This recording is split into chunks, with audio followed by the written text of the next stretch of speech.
ವಿಶ್ವವೇ G20ಯ ಧ್ಯೇಯವಾಕ್ಯ ಯಾವುದು ಅಂದರೆ ವಸುಧೈವ ಕುಟುಂಬ. ಇಡೀ ಪ್ರಪಂಚವೇ, ಗ್ಲೋಬಲ್ ವಿಶ್ವವೇ ಒಂದು ಕುಟುಂಬವಾಗಿ ಪರಿಗಣಿಸಬೇಕು ಅನ್ನೋದು ನಮ್ಮ ಭಾರತೀಯರಾದ ನಮ್ಮ ಅಪೇಕ್ಷೆ, ಆಶಯ, ಈಗಲೂ ಮುಂದೂ ಸಹ. ಅದೇ ಉದ್ದೇಶಕ್ಕೆ G20 ಆರಂಭ ಆಗಿದೆ. ಈಗ G21 ಆರಂಭ ಆಗಿದೆ. ಅದರ ಸಮರ್ಥವಾಗಿ ಅನುಸಂಧಾನ ಮತ್ತು ಪ್ರಚಾರದ ಕಿಂಕರ್ಯ ಅಥವಾ ಕೈಂಕರ್ಯ ಹೇಳ್ತೇವೆ, ಅಥವಾ ಅದನ್ನು ಅನುಷ್ಠಾನ ಮಾಡಲಿಕ್ಕೆ ಕಟಿಬದ್ಧರಾಗಿರೋರೇ ನಮ್ಮ ರೋಟರಿ ಸಂಸ್ಥೆಯವರು. ತುಂಬ ಖುಷಿ ಆಗ್ತಾ ಇದೆ. ನಮ್ಮ ಮೈಸೂರಿನ ನಮ್ಮ ಡಾಕ್ಟರ್ ರಂಗಕೃಷ್ಣ ಮತ್ತು ಸುಮಕ, ನಿಮಗೂ ಸೇರಿಸ್ತಾ ಇದೆ, ಇಬ್ಬರು ದಂಪತಿಗಳು ಒಂದು ಸಂಕಲ್ಪ ಮಾಡಿದರು. ನಂಜನಗೂಡಿನ ನಂಜುಂಡೇಶ್ವರನ ಎದುರು ಭಾಗದಲ್ಲಿ ರಥಸಪ್ತಮಿಯ ದಿವಸ ಅವರು 108 ಸೂರ್ಯ ನಮಸ್ಕಾರದಲ್ಲಿ ಅತಿಥಿಗಳಾಗಿ ಭಾಗವಹಿಸಿದಾಗ ಸುಮಕ್ಕ ಒಂದು ಚಿಂತನೆ ಮಾಡಿದರು. ನಾವು ಹೇಗೂ ನಿತ್ಯ ಯೋಗಾಭ್ಯಾಸ ಮಾಡ್ತಾ ಇದ್ದೇವೆ, 108 ಸೂರ್ಯ ನಮಸ್ಕಾರವನ್ನು ನಾವು ಯಾಕೆ 108 ದಿನ ಮಾಡಬಾರ್ದು? ತಮಾಷೆ ಅಲ್ಲ, ನೆನಪಿರಲಿ. ಆದರೆ ಬರೇ 17 ಅಲ್ಲ, ಉಲ್ಟ ಮಾಡಿ 71 ವರ್ಷದ ಯುವಕ ಡಾಕ್ಟರ್ ರಂಗಕೃಷ್ಣ ಅವರು ಸಂಕಲ್ಪ ಮಾಡಿದರು. ದಂಪತಿಗಳಿಬ್ಬರು ಸಂಕಲ್ಪ ಮಾಡಿದರು.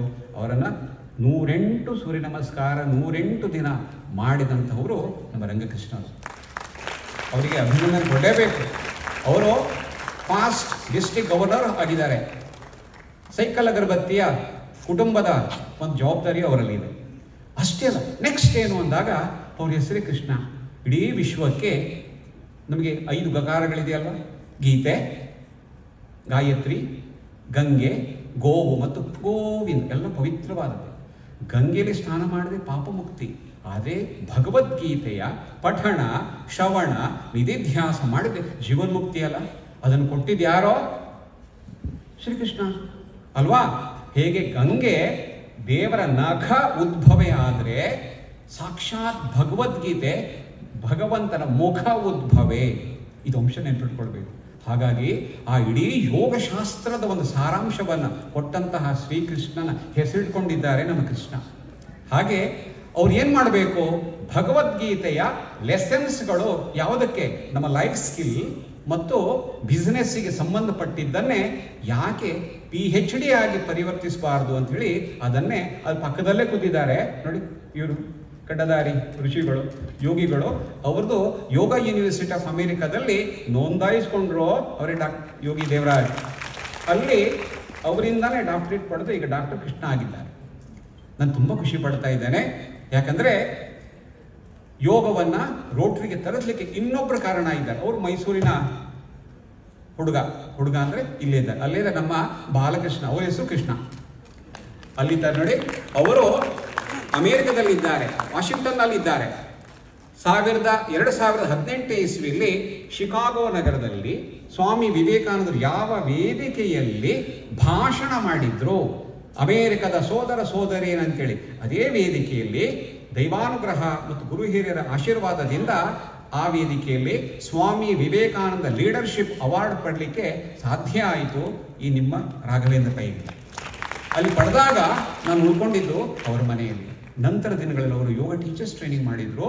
ನಂತರ ಇಡೀ ವಿಶ್ವದ ಕೇಂದ್ರವಾದಂಥ ರೋಟರಿ ಕೇಂದ್ರವಾದಂಥ ಅಮೇರಿಕಾದಲ್ಲಿ ಯೋಗ ಮತ್ತು ಮೆಡಿಟೇಷನ್ ಫೆಲೋಶಿಪ್ಪನ್ನು ಮಾಡಲಿಕ್ಕೆ ಮೂರನೇ ಕಾರಣಕರ್ತರಾಗಿದ್ದಾರೆ ಡಾಕ್ಟರ್ ನಮ್ಮ ಬಾಲಕೃಷ್ಣರು. ಅವರು ಸಹ ಅವರು ಮೆಡಿಟೇಷನ್ ಮತ್ತು ಯೋಗದ ಮೇಲೆ PhD ಮಾಡಲಿಕ್ಕೆ ಅಪ್ಲೈ ಮಾಡ್ಕೊಂಡಿದ್ದಾರೆ. ಅವರು ಮಾಡ್ತಾರೆ. ನಿಮ್ಗೆ ಯಾರಾದರೂ ಈ ರೀತಿ ಚಿಂತನೆ ಇದ್ದರೆ ನಂತರ ಸಂಪರ್ಕ ಮಾಡಿ. ಮತ್ತು ಯೋಗಕ್ಕೆ ಈಗ ಯೋಗ ಬಂದಿದೆ.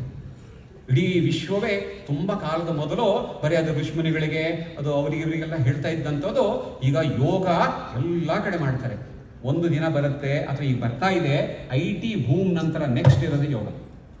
ಅದು ಅಷ್ಟು ಪಾಪ್ಯುಲರ್ ಇದೆ. ಆದರೆ ಅದನ್ನೇ ಯೋಗ ಆಯುಷ್ ವಿಭಾಗದಲ್ಲಿ ಯೋಗಕ್ಕೆ ವಿಶೇಷ ಪ್ರಾಶಸ್ತ್ಯ ಕೊಟ್ಟು ಸ್ವಾಮಿ ವಿವೇಕಾನಂದ ಡಿಸ್ಟ್ರಿಕ್ಟ್ ಯೋಗ ವೆಲ್ನೆಸ್ ಸೆಂಟರ್ ಆಗಿರಬಹುದು, ಅಥವಾ ಯೋಗ ಸರ್ಟಿಫಿಕೇಶನ್ ಬೋರ್ಡ್ ಇರ್ಬೋದು, ಅಥವಾ Morarji Desai national institute of ಯೋಗದ ಮೂಲಕ ಯೋಗದ ಪ್ರಚಾರ, ಪ್ರಸಾರ, ಅಧ್ಯಯನ, ಅಧ್ಯಾಪನ, ನಿಯಂತ್ರಣ ಎಲ್ಲವನ್ನು ಮಾಡ್ತಾ ಇದೆ ಕೇಂದ್ರ ಸರ್ಕಾರ.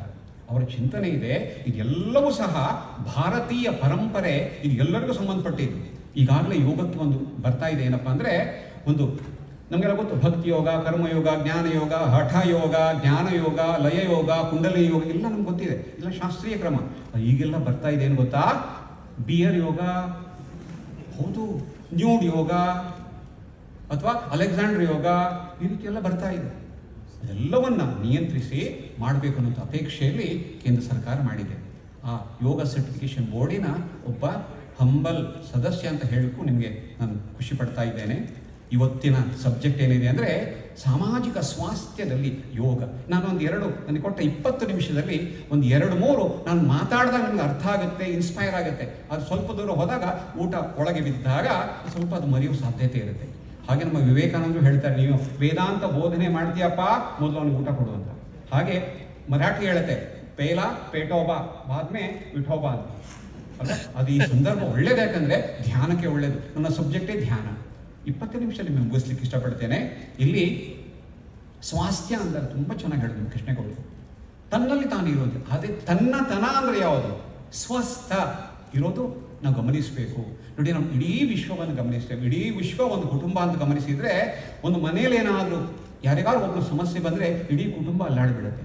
ಹಾಗೆ ಇಡೀ ವಿಶ್ವ ಅಲ್ಲ, ಯಾವುದೇ ನಮ್ಮ ಕಾಂಟಿನೆಂಟ್ಸ್, ಖಂಡಗಳಲ್ಲ, ದೇಶಗಳಲ್ಲ, ರಾಜ್ಯಗಳಲ್ಲ, ನಗರಗಳಲ್ಲ, ಬೀದಿಯಲ್ಲ, ನಮ್ಮ ಮನೆ ವಠಾರ ಅಲ್ಲ, ನಮ್ಮ ಮನೆಯಲ್ಲೂ ಸಹ ನಾವು ಸ್ವಸ್ಥರಾಗಿರಬೇಕು. ಹಾಗೆ ಅದು ಹೊರಗಡೆ ಗಮನಿಸಬೇಡಿ. ಒಂದು ನ್ಯಾಯ ಅಂತ ಬರುತ್ತೆ. ನೀವು ಇಡೀ ವೃಕ್ಷವನ್ನು, ವಟವೃಕ್ಷ ನೋಡಬೇಕಾಗಿದ್ರೆ ಅವ್ನು ಸಣ್ಣ ಬೀಜದಲ್ಲಿ ನೋಡ್ಬೋದಂತೆ. ಹಾಗೆ ಯೋಗ ಏನು ಮಾಡುತ್ತೆ, ಹೊರಗಿನಕ್ಕಿಂತ ಅಂತರ್ಮುಖಿಯಾಗು, ಪ್ರದರ್ಶನಕ್ಕಿಂತ ದರ್ಶನ ಮಾಡುವಂಥ ಯೋಗ ಹೇಳ್ಕೊಡುತ್ತೆ. ಹಾಗಿದ್ರೆ ನಾವು ಸ್ವಸ್ಥರಾಗಿರಬೇಕು. ಇಡೀ ನಮ್ಮ ಶರೀರದಲ್ಲಿ ಏನಾದರೂ ಒಂದು ಕಾಲಿನ ಬೆರಳಿನ ಅಥವಾ ಅದಕ್ಕೂ ಸಂಬಂಧಪಟ್ಟ ಸಣ್ಣ ಒಂದು ಉಗುರಿಗೆ ಏನಾದರೂ ತಾಗಿದ್ರೆ ಇಡೀ ಸಿಸ್ಟಮ್ ಅಲ್ಲಾಡ್ಬಿಡುತ್ತೆ ಅಲ್ವಾ? ಹಾಗೆ ನಮ್ಮ ಈ ಸಿಸ್ಟಮನ್ನು ಆರಾಮಾಗಿ ಇಟ್ಕೊಳ್ಬೇಕು. ಹಾಗೆ ಒಂದಕ್ಕೊಂದಕ್ಕೊಂದು ಸಂಬಂಧ, ಕುಟುಂಬ ಆಗಲಿ, ಸಮಾಜ ಆಗಲಿ, ಹಾಗೆ ವಿಶ್ವಕ್ಕೂ ಹೋಗುತ್ತೆ. ಆ ಸ್ವಾಸ್ಥ್ಯವನ್ನು ರಕ್ಷಣೆ ಮಾಡಲಿಕ್ಕೆ ಯೋಗ ಹೇಗೆ ಸಹಾಯ ಮಾಡುತ್ತೆ? ನಾವು ಯೋಗ ಒಂದು ಆಧುನಿಕ ಯಾಗ. ಯಾಕೆ ಅಂದರೆ ಯೋಗದಿಂದ ವ್ಯಕ್ತಿ ಕಲ್ಯಾಣ ಆಗ್ತದೆ, ಯಾಗದಿಂದ ಲೋಕ ಕಲ್ಯಾಣ. ಹೌದು, ಹಾಗೆ ವ್ಯಕ್ತಿಯ ಕಲ್ಯಾಣದಿಂದ ಲೋಕ ಕಲ್ಯಾಣ ಸಾಧ್ಯ. ಅದಕ್ಕೆ ನಾವು ಗಮನ ಕೊಡಬೇಕು, ಮಾಡಲೇಬೇಕಾಗುತ್ತೆ. ಹಾಗೆ ಸ್ವಸ್ಥದ ಬಗ್ಗೆ ತುಂಬ ಜನ ಹೇಳಿದರು. WHO ಹೀಗೆ ಹೇಳುತ್ತೆ, ಆಬ್ಸೆನ್ಸ್ ಆಫ್ ಡಿಸೀಸ್, ಯಾವುದಲ್ಲಿ ಶಾರೀರಿಕ ಮಾನಸಿಕ. ಆದರೆ ನಮ್ಮ ಆಯುರ್ವೇದ ಹೇಳುತ್ತೆ ಸಮದೋಷ, ಹೇಳಿ, ಸಮಾಗ್ನಿಶ್ಚ ಸಮಧಾತು ಮಲಕ್ರಿಯಾ ಪ್ರಸನ್ನ ಆತ್ಮ ಇಂದ್ರಿಯ ಮನಃ ಸ್ವಸ್ಥ ಇತ್ಯಭಿಧೀಯತೆ. ಅದ್ಭುತವಾದಂತಹ ಒಂದು ಡೆಫಿನೇಷನ್ ಇದು. ಸಮದೋಷ ಸಮಾಗ್ನಿಶ್ಚ ಸಮಧಾತು ಮಲಕ್ರಿಯಾ ಪ್ರಸನ್ನ ಆತ್ಮ ಇಂದ್ರಿಯ ಮಲಃ. ಈ ನಮ್ಮದು ಇದಾದ ಕೂಡಲೇ ಊಟಕ್ಕೆ ಹೋಗೋ ಮೊದಲು ನಮ್ಮ ಶೌಚಾದಿ ಕ್ರಿಯೆಗಳನ್ನೆಲ್ಲ ಮುಗಿಸಿ ಊಟಕ್ಕೆ ಹೋಗ್ತೀರಲ್ವಾ, ನೆನಪಿರಲಿ. ಯಾಕಂದರೆ ಈ 12 ವೇಗಗಳನ್ನು ತಡಿಬಾರ್ದು. ಅದ್ರಲ್ಲಿ ಒಂದು ನಿಜಕ್ಕೂ ಹೇಳ್ತೀನಿ ಕೇಳಿ, ಯಾವಾಗ ನೀವು ಖುಷಿಯಾಗಿರ್ತೀರಿ ಅಂದಾಗ, ಯಾವಾಗ ತುಂಬ ಪ್ರೆಷರ್ ಇದ್ದಾಗ ಒಂದು ಸರಿ ರೆಸ್ಟ್ ರೂಮಲ್ಲಿ ಆರಾಮಾದಾಗ, ಆಹಾ ಮುಕ್ತಿ ನೈಜ ಸುಖಾನುಭೂತಿ. ಹೌದು, ನಿಜ ಸಂಧಿ ಹೇಳ್ತೇನೆ. ಆದರೆ ಸ್ವಸ್ಥ ಅನ್ನೋದಕ್ಕೆ ಇನ್ನೊಂದು ಕಡೆ ಹೇಳ್ತಾರೆ, ಮನಸ್ಸು ಪ್ರಸನ್ನವಾಗಿರಬೇಕು. ನಮ್ಮ ಜೀವನದ ಉದ್ದೇಶ ಏನು ಹೇಳಿದರೆ ಸುಖ ಪ್ರಾಪ್ತಿ, ದುಃಖ ನಿವೃತ್ತಿ. ಪ್ರತಿ ಕ್ಷಣ ನಾವು ಅಪೇಕ್ಷೆ ಪಡೋದು ಸುಖ, ಸಂತೋಷ, ಆನಂದ, ನೆಮ್ಮದಿಯನ್ನೇ. ನಾನು ಈ ಕೆಲಸ ಮಾಡೋದ್ರಿಂದ ನನಗೆ ದುಃಖ ಬರಲಿ, ನೋವು ಬರಲಿ, ಕಷ್ಟ ಬರಲಿ, ಯಾರೂ ಅಪೇಕ್ಷೆ ಪಡಲ್ಲ. ಸರಿ ಅಲ್ವಾ? ಜೀವನದ ಗುರಿ ಅದು. ನಾವು ಪಂಚ ಜ್ಞಾನೇಂದ್ರ ಮೂಲಕ ಪಡೆಯೋದು ಸುಖ ಅಥವಾ ಖುಷಿ. ಆದರೆ ನಮ್ಮ ಆತ್ಮಿಕವಾಗಿ ಪಡೆಯೋದು ಆನಂದ. ಇದು ನಮ್ಮ ಜೀವನದ ವ್ಯಾಖ್ಯೆ ಅನ್ನುತ್ತೆ. ಈ ದುಃಖದಿಂದ ನಿವೃತ್ತರಾಗಬೇಕು. ಹಾಗೆ ನಾವು ಹೇಗೆ ಆಗಬಹುದು ಅನ್ನೋದಕ್ಕೆ ಯೋಗ ನಮಗೆ ಹೇಳಿಕೊಡುತ್ತೆ. ಒಮ್ಮೆ ಇಲ್ಲಿ ಬಾಬಾ ರಾಮದೇವ್ಜಿಯವರು ಮೈಸೂರಿಗೆ ಮೊದಲಾಗಿ ಬಂದಾಗ ಈ ಸಭೆಯಲ್ಲಿ 1.5 ಗಂಟೆಗಳ ಕಾಲ ಅವರು ವಿಮಾನ ತಡ ಆಯಿತು. 1.5 ಗಂಟೆಗಳ ಕಾಲ ಆ ಇದು ತಡ ಆಯಿತು. ಅನಿವಾರ್ಯವಾಗಿ ಅದನ್ನು ಎಂಗೇಜ್ ಮಾಡಬೇಕು ಅಂತ ನಮ್ಮ ಶಶಿಯಣ್ಣ ಅವರೆಲ್ಲ ನನಗೆ ಅವಕಾಶ ಕೊಟ್ಟರು. ಮಾಡಿದಾಗ ಅಲ್ಲೊಂದು ಕಥೆ ಹೇಳಿದ್ದೆ. ಯಾತರ ಲಟಪಟಿ ಒಂದು ದಿನ ಹೋಗುತ್ತಿ ಕಟಪಟಿ. ಇದು ಒಂದು ಹರಿದಾಸರ ಒಂದು ಹಾಡಿದೆ. ಅದರ ಸಾರಾಂಶ ಹೇಳ್ತೀನಿ ಕೇಳಿ. ಒಬ್ಬ ಶಾಂತಪ್ಪ ಇದ್ದ. ನಮಗೆ ಶಾಂತಪ್ಪ ಅಂದರೆ ಗೊತ್ತಾಗ್ಬಿಡುತ್ತೆ. ಆ ಶಾಂತಪ್ಪ ಅವನಿಗೆ ಸಾಕಷ್ಟು ಸಂಪಾದನೆ ಮಾಡಿದ್ದಾನೆ. ಸುಖ, ಸಂತೋಷ, ಆನಂದ, ನೆಮ್ಮದಿ ಬೇಕು ಅಂತ ಎಲ್ಲರ ಹತ್ರ ಪ್ರಶ್ನೆ ಮಾಡ್ತಾನೆ. ನಾನು ಏನು ಮಾಡಲಿ ಅಂದಾಗ ಅವ್ರು ಹೇಳ್ತಾರೆ, ಶಾಂತಪ್ಪ, ಮೊದಲೇ ನೀನು ಶಾಂತಪ್ಪ ಒಂದು ಪ್ರಶಾಂತ ಸ್ಥಳದಲ್ಲಿ ಭವ್ಯವಾದ ಮನೆ ಕಟ್ಟಿಸು, ಹೆಸರಿಗೆ ಶಾಂತಿ ನಿವಾಸ ಇಡು ಅಂತೇಳಿ. ನಮ್ಮ ಕಾಲದಲ್ಲೆಲ್ಲ ಹಾಗಿತ್ತು, ಶಾಂತಿ ನಿವಾಸ, ಕಸ್ತೂರಿ ನಿವಾಸ, ಹಾಗೆಲ್ಲ. ಈಗೆಲ್ಲ ವಿಲ್ಲಾಗಳು, ಎಂತ ಜ್ಞಾನ ವಿಲ್ಲ, ಬುದ್ಧಿ ವಿಲ್ಲ. ಅದು ನನ್ನ ಕೈ ಮಾತ್ರ ತೋರಿಸಿದ್ದು. ಈಗ ವಿಲ್ಲಗಳು ಶುರುವಾಗ್ಬಿಟ್ಟಿದೆ. ಅದೇನೇ ಇರಲಿ, ದೊಡ್ಡ ಭವ್ಯ ಬಂಗ್ಲೆ ಕಟ್ಟಿಸಿದ್ದಾನೆ, ಶಾಂತಪ್ಪ ವಾಸ ಮಾಡ್ತಾ ಇದ್ದಾನೆ, ಸ್ನೇಹಿತರಿಗೆಲ್ಲ ಖುಷಿ, ನಮ್ಮ ಸಲಹೆ ಪ್ರಕಾರ ಕಟ್ಟಿದ್ದಾನೆ. ಶಾಂತಪ್ಪನವ್ರಿಗೆ ಶಾಂತವಾಗಿದ್ದಾರೆ ಅಂದಾಗ ಒಂದೊಂದು ಕೋಣೆಯಲ್ಲಿ ಒಂದೊಂದು ಗಂಟೆ ಮಲಗಿದ್ರೆ ಎಲ್ಲಿ ನಿದ್ದೆ, ಎಲ್ಲಿ ಸಮಾಧಾನ. ಭೂತ್ ಬಂಗ್ಲೆ ಕಟ್ಟಿಸಿದ್ದಾನೆ, ಅಲ್ಲಿ ವಾಚ್ಮ್ಯಾನ್ ಇಟ್ಟಿದ್ದಾನೆ, ಅವ್ನು ಎಲ್ಲಿ ರಾತ್ರಿ ಮಲಗ್ತಾನೋ ಅಂತ ಇವನಿನಿದ್ದೆ. ಏನು ಮಾಡಲಿ? ಕೊನೆಗೆ ಹೇಳ್ತಾರೆ, ಓ ಭೂತ ಬಂಗ್ಲೆಯಲ್ಲಿ ಭೂತದಾಗಿ ಒಬ್ಬನೇ ವಾಸ ಮಾಡಿದರೆ ಆಗಲ್ಲ, ಬೇಗ ಮದುವೆ ಆಗು ಅಂತಾನೆ. ಖುಷಿಯಾಗಿಬಿಡುತ್ತೆ, ಶಾಂತಿ ಅನ್ನೋಳನ್ನೇ ಮದುವೆ ಆಗ್ತಾನೆ. ನಾನು ನಿಜ ಹೇಳ, ಇಷ್ಟು ದಿವಸ ಆರಾಮಿದ್ದ, ಮದುವೆ ಆದ ನಂತರ ದಿನಗಳಲ್ಲಿ ಗೊತ್ತಲ್ಲ, ಶಾಂತಕುಮಾರ ಶಾಂತಕುಮಾರಿ ಹೆಸರಿಡ್ತಾನೆ. ಕೇಳೋಕೆ ಎಷ್ಟು ಖುಷಿ, ಶಾಂತಪ್ಪ ಶಾಂತಪ್ಪ ಶಾಂತಿ ಶಾಂತಿ ಶಾಂತಿ ಇಟ್ಟು ಖುಷಿಯಾಗಿದ್ದೀರಾ ಅಂದಾಗ ಆ ಶಾಂತಪ್ಪ ಹೇಳ್ತಾನೆ, ಗಲಾಟೆ ಮಾಡಬೇಡಿ, ಬಿಡಬೇಡಿ. ಯಾಕೆ ಅಂದರೆ ಶಾಂತಿ ಒಳಗೆ ಮಲಗಿದಾಳೆ, ಅವಳು ಮಲಗಿದಾಗ ಮಾತ್ರ ಶಾಂತಿ, ಎದ್ರೆ ಭ್ರಾಂತಿ ಅಂತೆ. ಅದೇನೋ ಕತೆ ಇರಬಹುದು, ಆದರೆ ನಮ್ಮೆಲ್ಲರ ಸ್ಥಿತಿ ಇದೇ ಆಗಿದೆ. ಇಲ್ಲಿ ಮೇಲ್ ಫೀಮೇಲ್ ಇಲ್ಲ, ನಾವೆಲ್ಲರೂ ಸಹ ಶಾಂತಪ್ಪರೇ. ನನಗೆ ಎಜುಕೇಷನ್ ಬೇಕು, ತಪ್ಪಲ್ಲ, ಒಳ್ಳೆ ಉದ್ಯೋಗ ಬೇಕು, ವೆರಿ ಗುಡ್, ಪ್ರಮೋಷನ್ ಬೇಕು, ಫೈನ್, ಎಲ್ಲ ಸೊಫಿಸ್ಟಿಕೇಶನ್ ಬೇಕು, ವೆರಿ ಗುಡ್. ಆದರೆ ಇಲ್ಲೇ ನಮಗೆ ಶಾಂತಿ ಸಿಗುತ್ತಾ? ಅಲ್ಲ, ಅದಿದೆ ಎಲ್ಲಿ? ನಮ್ಮ ಒಳಗೆ ಇದೆ. ಅದು ಯೋಗ ಕೊಡುತ್ತೆ, ಖಂಡಿತ ಹೇಳ್ತಾರೆ. ಮಹರ್ಷಿ ಮಹೇಶ್ ಯೋಗಿಯವರು ಪ್ರಯೋಗ ಮಾಡಿದ್ರು. ಏನಂದರೆ ಟೆಕ್ಸಾಸಲ್ಲಿ ಆ ಪ್ರಯೋಗದ ನಂತರದಲ್ಲಿ ಎಲ್ಲ ಕಡೆ ಇದ್ದಾರೆ ಟ್ರಾನ್ಸೆಂಡೆಂಟಲ್ ಮೆಡಿಟೇಷನ್ ಅನ್ನು ಹೇಳಿಕೊಟ್ಟು, ಆ ಟೆಕ್ಸಾಸಲ್ಲಿ 7,000 ಜನರಿಗೆ ಅದು ಬೃಹತ್ ವಿಶ್ವ ಒಂದು ಧ್ಯಾನ ಸತ್ರ ಅಲ್ಲಿ ಕೂರಿಸಿ ನಿರಂತರವಾಗಿ ಧ್ಯಾನ ಮಾಡಿಸಿದಾಗ ಆಶ್ಚರ್ಯ ಆಗುತ್ತೆ. ಅಲ್ಲಿಯ ನಮ್ಮ ಗಣಕೀಕರಣ ಅಥವಾ ಕಂಪ್ಯೂಟರೈಸ್ ಅಥವಾ ಆಗಿನ ಸ್ಟ್ಯಾಟಸ್ಗಳು ಸರ್ವೆ ಹೇಳ್ತಾ ಇದೆ, ಆ ದಿನಗಳಲ್ಲಿ ಆ ಪರಿಸರದಲ್ಲಿ ಕ್ರೈಮ್ ರೇಟ್ಗಳಲ್ಲಿ ಕಡಿಮೆ ಆಯ್ತಂತೆ ಅಂತ ಹೇಳಿ. ಟೆಕ್ಸಾಸಲ್ಲಿ ಕ್ರೈಮ್ ರೇಟ್ ಜಾಸ್ತಿ ಇದೆ ಅಂತ ನನಗೆ ಗೊತ್ತಿಲ್ಲ, ಆದರೆ ಅದು ಹೇಳ್ತಾ ಇದೆ. ಅದರ ನಂತರ ಅವರಿಗೆ ಮಹರ್ಷಿ ಇಫೆಕ್ಟ್ ಅಂತ ಹೇಳಿ ಅದು ಸಿಕ್ತು. ಧ್ಯಾನ ಮಾಡೋದ್ರಿಂದ ಆಗೋ ಲಾಭಗಳು. ನಾನು ಏನಾದ್ರು ಒಂದ್ಸರಿ ಬನ್ನಿ ಬನ್ನಿ ಅಂತೇಳಿ ಮುಖಸ್ತುತಿ ಹೇಳ್ತೇವೆ, ಅದು ನಮ್ಮ ಮನಸ್ಸಲ್ಲಿ ಏನು ಹೇಳ್ತೇವೆ, ಅಯ್ಯೋ ಇವನು ಯಾಕೆ ಬಂದು ಏನೋ ಆಗುತ್ತೆ ಅಲ್ವಾ? ಆದರೆ ನಿಜಕ್ಕೂ ಅದು ಫೀಲ್ ಆಗೋದು ದೇವರಿಗೆ ಅಥವಾ ಆ ಸೂಪರ್ ಕಾನ್ಷಿಯಸ್ಸಿಗೆ ಆಗೋದ್ರೆ ನಮ್ಮ ವೈಬ್ರೇಷನ್. ಹಾಗೆ ಆ ವೈಬ್ರೇಷನನ್ನು ಮನಸ್ಸನ್ನು ಆರಾಮಾಗಿಟ್ಕೊಳ್ಳಿಕ್ಕೆ ಸಾಧ್ಯ ಆಗುತ್ತೆ. ನಾನು ಇನ್ನೊಂದು ಘಟನೆ ಹೇಳಲಿಕ್ಕೆ ಇಷ್ಟಪಡ್ತೇನೆ. 1987 ನಾನು ಶಿವಮೊಗ್ಗದವನು. ಅಲ್ಲಿ BCom ಗ್ರ್ಯಾಜುಯೇಷನ್ ಮಾಡಿ ನಾನು ದೆಹಲಿಯಿಂದ ವಾಪಸ್ ಬರುವಾಗ ಆಲ್ ಇಂಡಿಯಾ ಯೋಗಾಸನ ಸ್ಪರ್ಧೆಯಲ್ಲಿ ಪ್ರಥಮ ಸ್ಥಾನ ಪಡೆದ ಆಧಾರದಲ್ಲೇ ಲಂಡನ್ನಲ್ಲಿ ನಡೆದಂಥ ವಿಶ್ವ ಯೋಗ ಸಮ್ಮೇಳನಕ್ಕೆ 1987ನಲ್ಲಿ ಆಗಿನ ಪ್ರಧಾನಿ ರಾಜೀವ್ ಗಾಂಧಿಯವರು ನಮ್ಮ ಭಾರತ ಪ್ರತಿನಿಧಿಯಾಗಿ ಕಳಿಸ್ಕೊಟ್ರು. ಅಲ್ಲಿಯ ಒಂದೇ ವಾರದಲ್ಲಿ 2 ಪ್ರಧಾನಿಗಳನ್ನು ಭೇಟಿಯಾದ ಯೋಗನಂದು ಅಲ್ಲಿ ಬಾಹ್ಯಾಂತರಿಕ್ಷ ವಿಜ್ಞಾನಿಗಳು 8 ಜನರನ್ನು ಕರ್ಕೊಂಡು ಹೋಗಿ ಅಲ್ಲಿಯ ಪ್ರಯೋಗಶಾಲೆಗೆ ಕೂರಿಸಿದ್ರು. ಪದ್ಮಾಸನ ಕೂರಿಸಿ ಒಂದು ಮ್ಯಾಥಮೆಟಿಕ್ಸ್ ಪ್ರಾಬ್ಲಮ್ ಕೊಟ್ಟರು. ಅಲ್ಲಿ ಮಲ್ಟಿಪಲ್ ಡಿವೈಡ್ ಬಂದಾಗ ಬೀಟಾ ವೇವ್ಸ್ ಬಂತು. ನಂತರದಲ್ಲಿ ಧ್ಯಾನಕ್ಕೆ ಮಾಡಿದಾಗ ಆ ಟೆಕ್ನಿಕ್ ನಿಮಗೆ ಹೇಳ್ಕೊಡ್ತೇನೆ. ಮಾಡಿದಾಗ 15 ನಿಮಿಷ 37 ಸೆಕೆಂಡುಗಳಷ್ಟು ಕಾಲ 100% ಆಲ್ಫಾ ಮತ್ತು ಥೀಟಾ ವೇವ್ಸ್ ಬಂದಿದ್ದು ದಾಖಲೆ ಆಗಿದೆ. ಈಗಲೂ ಅಷ್ಟೇ ಗೂಗಲ್ ಹೋಗ್ಬಿಟ್ಟು ದ ಬ್ರಿಟಿಷ್ ಮೆಡಿಕಲ್ ಜರ್ನಲ್ 1987 ಹೋದರೆ ನಾನು ಪುಟ್ಟ ಒಂದು ಫೋಟೋ ಇದೆ, ಕೆಳಗೆ ಹೆಸರಾಗಿದೆ ನನಗೆ ಗುರುತು ಸಿಗುತ್ತೆ, ಆಯಿತಾ?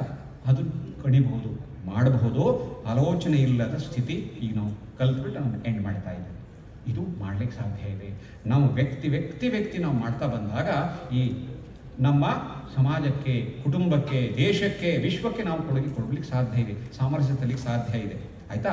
ಅದನ್ನೇ ಪತಂಜಲಿ ಹೇಳುವಂಥದ್ದು 8 ಮೆಟ್ಲಲ್ಲಿ ಯಮನಿಯಮಾಸನ ಪ್ರಾಣಾಯಾಮ ಪ್ರತ್ಯಾಹಾರ ಧಾರಣ ಧ್ಯಾನ ಸಮಾಧಿ ಎಂಬಿವು 8 ಮೆಟ್ಟಿಲೋ ರಾಜಯೋಗ ಮನ ಸ್ಥಿಮಿತಕ್ಕೆ ತರಲು. ಈ ಬಲವಂಗ ಹೇಳಿದವರು ಪಟಪಟ ಹೇಳ್ತಾರೆ. ಈಗ ಯಮನಿಯಮಾಸನ, ಈ ಯಮನಿಯಮಗಳೇ ಸಾಮಾಜಿಕ ಸ್ವಾಸ್ಥ್ಯಕ್ಕೆ ನಾನು ಏನು ಮಾಡಬೇಕು, ನಾನು ಆರಾಮಿರ್ಬೇಕಾಗಿದೆ, ಅದು ಯಮ.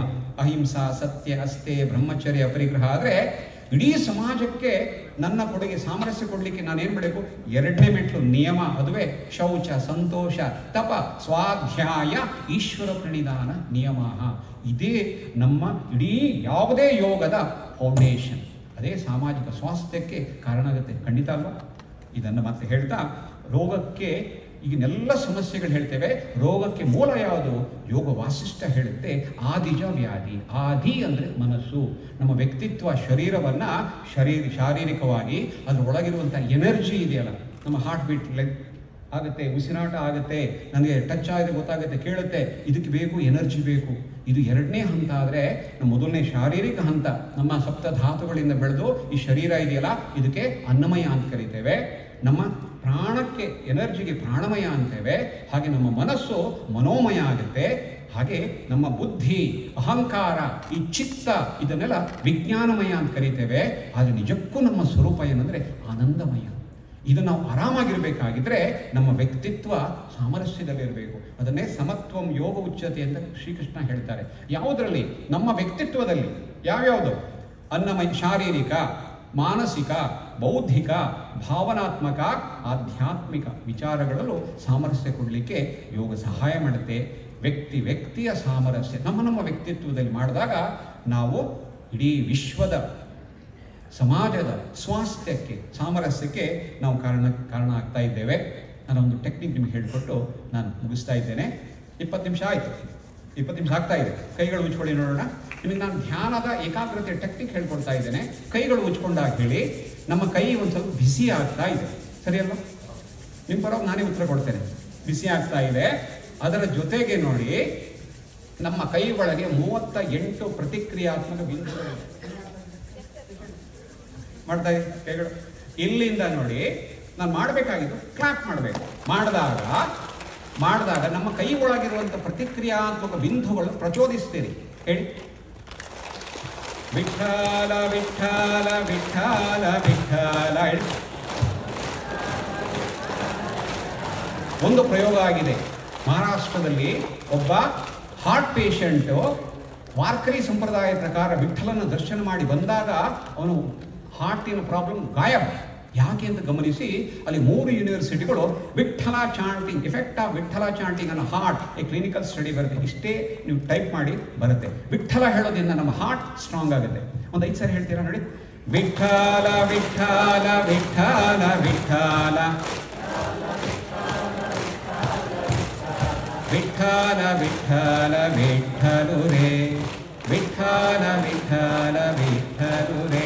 ನೋಡಿ, ಶಿವ ಶಿವ ಶಿವ ಶಿವ ಶಿವ ಶಿವ ಶಿವ ಶಿವ. ಹೇಳಿ. ಶಿವ ಅಂದರೆ ಮಂಗಲ, ಶಂಕರ ಅಂದರೆ ಶುಭಕರ. ಶಿವ ಶಿವ ಶಿವ ಶಿವ ಶಿವ ಶಿವ ಶಿವ ಶಿವ ಶಿವ ಶಿವ ಶಿವ ಶಿವ ಶಿವ ಶಿವ ಶಿವ ಶಿವ. ಇನ್ನೊಂದು ಟೆಕ್ನಿಕ್ ನೋಡಿ. ಈ ಆಕ್ಯುಪ್ರೆಷರ್ ನಮ್ಗೆ ಗೊತ್ತೇ ಇದೆ. ನಮಗೆ ಇಲ್ಲಿ 4 ಬೆರಳು ಎಲ್ಲಿ ನೀವು ಪ್ರೆಸ್ ಮಾಡ್ತೀರಲ್ಲ, ಅದುವೇ ಹಾರ್ಟ್, ಲಂಗ್, ಕಿಡ್ನಿ, ಪ್ಯಾಂಕ್ರಿಯಾಸ್. ಅದನ್ನು ಸ್ಟಿಮ್ಯುಲೇಟ್ ಮಾಡಿರೋಣ. ಶ್ರೀರಾಮ್ ಜೈ ರಾಮ್ ಜೈ ಜೈ ರಾಮ್. ಎಲ್ಲರೂ ಹೇಳಿ ರಾಮ್ ರಾಮ್ ರಾಮ್. ಶ್ರೀರಾಮ್ ಜೈ ರಾಮ್, ಶ್ರೀರಾಮ್ ಜೈ ರಾಮ್, ಶ್ರೀರಾಮ್ ಜೈ ರಾಮ್, ಶ್ರೀರಾಮ್ ಜೈ ರಾಮ್. ಈಗ ಗಮನಿಸ್ಬೇಕು, ವೆರಿ ಇಂಪಾರ್ಟೆಂಟ್ ಸ್ಟೇಜ್ ಯಾವುದಂದ್ರೆ, ನಮ್ಮ ಎರಡೂ ಕೈಗಳು ಹತ್ತಿರ ತನ್ನಿ, ದೂರ ತಗೊಳ್ಳಿ, ಕಣ್ಣು ಮುಚ್ಕೊಳ್ಳಿ. ಕ್ಲೋಸರ್ ಇನ್ ವೈಡ್. ಕಣ್ಣು ಮುಚ್ಕೊಳ್ಬೇಕು, ಶ್ರದ್ಧೆಯಲ್ಲಿ ಮಾಡಿ. You could experience some sensation. It could be prickling, tingling, dropping, attraction, magnetic power ನೋಡ್ಬೋದು. ಕಣ್ಣು ಬಿಡಬೇಡಿ, ಬಿಲ್ಕುಲ್ ಬಿಡಬೇಡಿ. ಹತ್ತಿರದಲ್ಲಿ ದೂರ, ಹತ್ತಿರದಲ್ಲಿ ದೂರ. Very good, very good. ನಿಧಾನ ನಮ್ಮ ಎರಡೂ ಕೈಗಳು ನಮ್ಮ ಹೊಕ್ಕಳ ಮೇಲಿಡಿ. ಬೆನ್ನು ನೇರ ಕಣ್ಮುಚ್ಕೊಳ್ಳಿ. ನಮ್ಮ ಇಡೀ ಶರೀರದ ಹಸ್ತಗಳಲ್ಲಿ ಈಗ ಆಕರ್ಷಣೆ ವಿಕರ್ಷಣೆಯ ಅನುಭೂತಿ ನನಗಾಗುತ್ತೆ.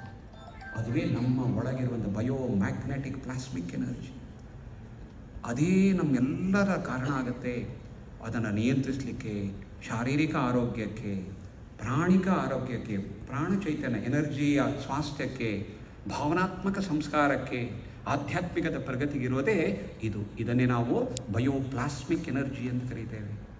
ಅದೇ ನಾವು ಆಸನಗಳಿಂದ ಶಾರೀರಿಕ ಬೇರೆ ಬೇರೆ ಬ್ಲಾಕೇಜ್ಗಳನ್ನು ಸರಿ ಮಾಡಲಿಕ್ಕೆ, ಸ್ಟೆಮಿನಾ, ಫ್ಲೆಕ್ಸಿಬಿಲಿಟಿ, ಸ್ವಾಸ್ಥ್ಯ ಕೊಡಲಿಕ್ಕೆ, ಇದೇ ಪ್ರಾಣಾಯಾಮದ ಅಭ್ಯಾಸದಲ್ಲಿ ಈ ಪ್ರಾಣದ ಇಂಬ್ಯಾಲೆನ್ಸನ್ನು ಸರಿ ಮಾಡಲಿಕ್ಕೆ, ಮನಸ್ಸನ್ನು ಆರಾಮ ಮಾಡಲಿಕ್ಕೆ. ಮನಸ್ಸಿನ 5 ಲಕ್ಷಣಗಳು: ಮನಸ್ಸು ತುಂಬ ಸ್ಪೀಡ್, ಮನಸ್ಸು ತುಂಬ ಚಂಚಲ, ಮನಸ್ಸು ತುಂಬ ಏಕಾಗ್ರ, ಮನಸ್ಸು ತುಂಬ ವಿಶಾಲ, ಹಾಗೂ ಮನಸ್ಸೇ ಸಂತೋಷ ಮತ್ತು ದುಃಖ. ಅದುವೇ ಸ್ನೇಹಿತನೂ ಆಗುತ್ತೆ, ಅದು ಶತ್ರುವೂ ಆಗುತ್ತೆ. ಕಣ್ಮುಚ್ಕೊಂಡಿದ್ದೇವೆ. ನಾವು ಸಂಕಲ್ಪ ಮಾಡೋಣ. ಯೋಗ ಮಾಡುವ, ಸುಯೋಗ್ಯರಾಗುವ, ಯೋಗದಿಂದ ಭಾಗ್ಯವಂತರಾಗಿ ಬೆಳಗುವ. ನಿಧಾನ ಕಣ್ಬಿಡಿ.